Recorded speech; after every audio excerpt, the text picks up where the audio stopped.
પાદરામાં પાણી ગંદકી મુદ્દે રોષે ભરાયેલી મહિલાઓએ પાલિકા બહાર માટલા ફોડીને વિરોધ પ્રદર્શન કર્યું હતું। પાદરા નગરમાં સંતરામનગર, કૃષ્ણા રેસીડેન્સી, સાઈનગર સહિત હાઉસિંગ બોર્ડની અનેક સોસાયટીમાં પાણી મળતું જ નથી। વારંવાર રજૂઆત છતાંય કોઈ નિવાડો નહીં આવતા આજરોજ રોષે ભરાયેલી મહિલાઓએ પાદરા નગરપાલિકા ખાતે પહોંચી જઈ માટલા ફોડી વિરોધ નોંધાવ્યો હતો। ઉલ્લેખનીય છે કે પાદરા નગર સેવા સદનના અંધેર વહીવટના પાપે પાદરા નગરમાં ગંદકીનું સામ્રાજ્ય ફેલાઈ ગયું છે। ઠેર ઠેર રસ્તાઓ તૂટી જવા પામ્યા છે, ગટરના ઢાંકણાઓ પણ તૂટી ગયા છે। અલબત્ત પાદરા નગર સેવા સદન તંત્ર આળસ ખંખેર્યું નથી, જેથી પ્રજાના હાલ બેહાલ બની ગયા છે।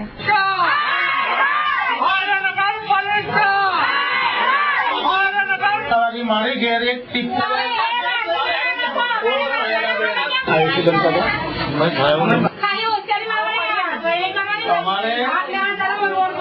જામનગરમાં એકચ્યુઅલી 8 વર્ષથી રહીએ છીએ, પણ આ સમસ્યા દર ચોમાસામાં હોય છે અને રોડ જ નથી। એ બાજુ સોસાયટી, આસપાસની બધી સોસાયટીમાં એટલું ગંદુ અને એવું હોય છે કે રોડ નથી, એક તો જવાનો રસ્તો નહીં, બધી બાજુ રોડ છે અને અમારા સંતરામમાં આસપાસ જ નથી।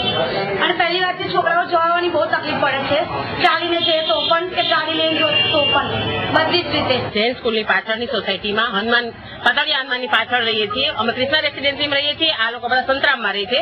1 મહિનાથી પાણીનો પ્રોબ્લેમ છે, એટલે આ પાણીનો પ્રશ્ન અમારા લોકોને તો રહ્યો જ।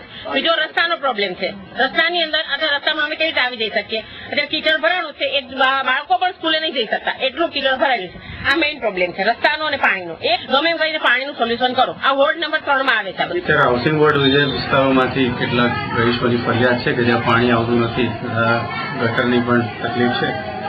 જે સંબંધિત શાખાના કર્મચારીઓ દ્વારા વ્યવસ્થિત તપાસ કરી જરૂર પડે સ્થળ તપાસ કરી અને ફરિયાદ નિકાલ કરવામાં આવશે। ત્યારે સઘન સફાઈ ઝુંબેશ ચાલુ છે। મહાત્મા ગાંધી સ્વચ્છતા મિશન હેઠળ પણ વિશેષ કામગીરી કરવામાં આવે છે।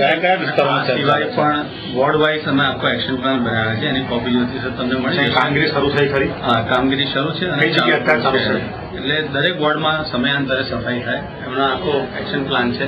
અમુક વખતે સર્કલોની સફાઈ થાય, અમુક વખતે વોર્ડ સફાઈ થાય, સરકારી સંકુલોની સફાઈ થાય, એ રીતના આખો કાર્યક્રમ છે।